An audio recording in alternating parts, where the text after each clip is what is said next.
Cubism began in 1907 and has continued to modern day, though it's much less popular than it was originally. It began with Pablo Picasso and Georges Braque. It's defined by the use of simple shapes put together to create an image. Originally, it was mostly made out of people, but they decided to change it to images to keep it fresh.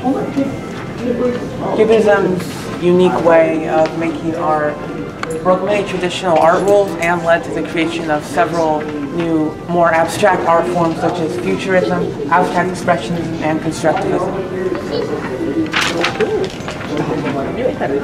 Propaganda was first seen in World War I when they were trying to get people to enlist in the army and buy war bonds to fund the war. It slowed down but still was relevant before World War II, but once World War II started, it boomed again to get people to enlist in the army. Now it's not as noticeable as it's used in the modern day because there's a lot more techniques that they use to make it less subtle. Constructivism was from 1950 to 1934. It was based out of Russia. It was more abstract art, and it was made for people in more populated areas.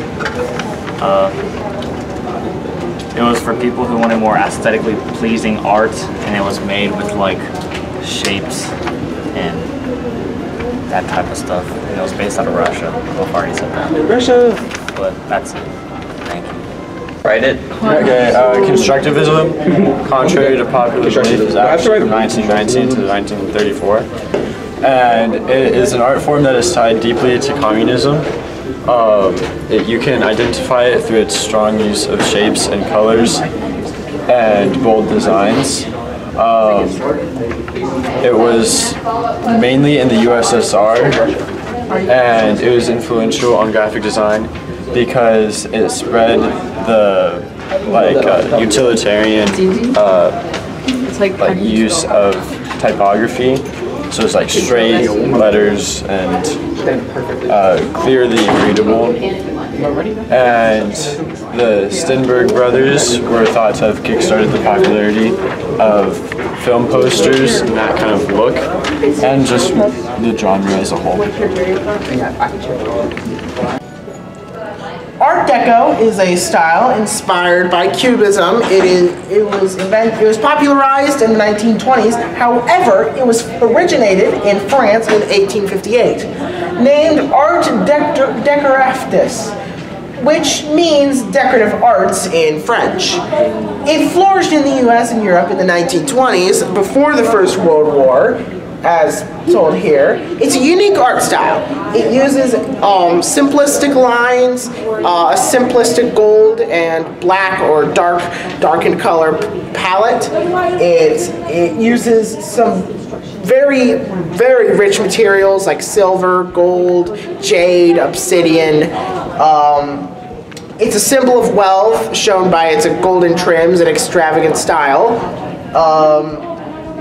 And it is a rather rare art style to see out in the day nowadays. Due to its expensive pricing, it is not capable of being mass-produced as easily. Thank you. This is propaganda. Mine's World War II specifically though, because Jerry already did World War I. So it's been around for like hundreds of years, as you can see, but it was most commonly used in World War II. Use of art imagery convinced the viewer to contribute or join something. So a lot of it was really colorful to catch the eye. It was also like really biased for the country. Yeah. What were the relations? So you're using me as a you're a terrible tour guide. I got the New York school in the 1940s. That was an era. It's an era after World War II to 1950s, you know, the very beginning. It's where World War II ends. Crazy. The creation of the atomic bombs. The start of the Cold War. It's also when women start mainly working in big jobs in order to pay for their family. And the creation of the first digital computer happens. A lot of it is very bold in order to catch the eye of like moving forward with happiness, and then you have some of it which is very dark in order to represent World War II. A lot of these are very expensive besides the ones that don't have a name. I know this one is a minimum of $160,000 auction. And then these two you have to contact the owner specifically because there's not a named signature. And that's it. Psychedelic art is like an off branch of abstract art, but it's like more bright and it's like all about confusion. It's like mixed up shapes and images inside shapes and images. It always has like bright colors. The colors in abstract and psychedelic art are bright and the shapes are confusing.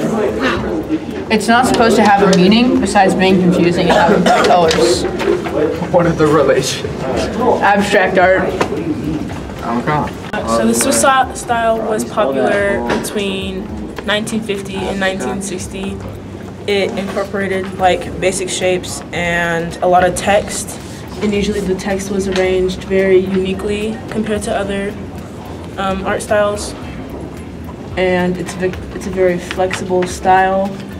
It can be used in abstract art or day-to-day visuals, and it helped people realize that a style doesn't have to be particularly like complex or advanced to be a good art style. Surrealism was from 1924 to 1966. It was described as a movement to release the art of the unconscious mind. There was a lot of everything really. There was bright colors, dark colors, there was a lot of free space, and then in the next picture there wasn't. It was used mainly to show dream-like scapes, like things that shouldn't happen even in the unnatural world, but they do in these paintings. Usually there wasn't much meaning. They were just kind of made to be made and to have a new art style. The earliest human markings is like the first form of art, and they'll use black and red pigment to make the paintings and all that. And each painting would tell a story and has symbolic representation. Chinese woodblock was used in ancient China, and it's a process of carving the text onto a block of wood and then rubbing ink on it to push it on paper. And because it allowed a lot more people to read, it increased literacy rates in China. Alright, mine's the invention of paper. It was a thin material traditionally made from a combination of mill plant and textile fibers.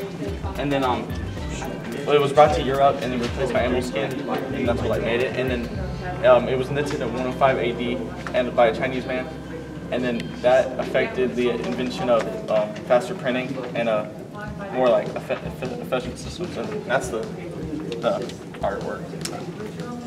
Alright, so I did a medieval times era. This took place around 476 AD, and then in between 14,000 and 1450. A lot of the artwork here is a bunch of religious stuff.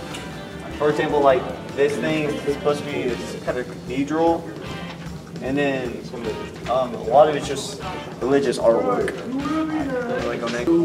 Up to the Renaissance, and basically it was just like a period in which they used a lot more color and value than in the time before. And like the medieval time, it has a lot of religious stuff.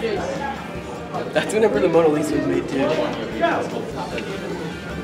Who's next? This is the Gothic 1800s art.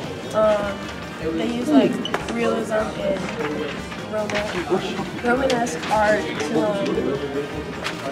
to display like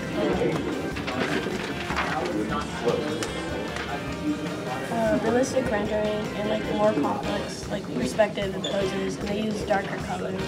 You can recognize the art by the abstract expressions and the primary colors. The modernism era is important because the idea was created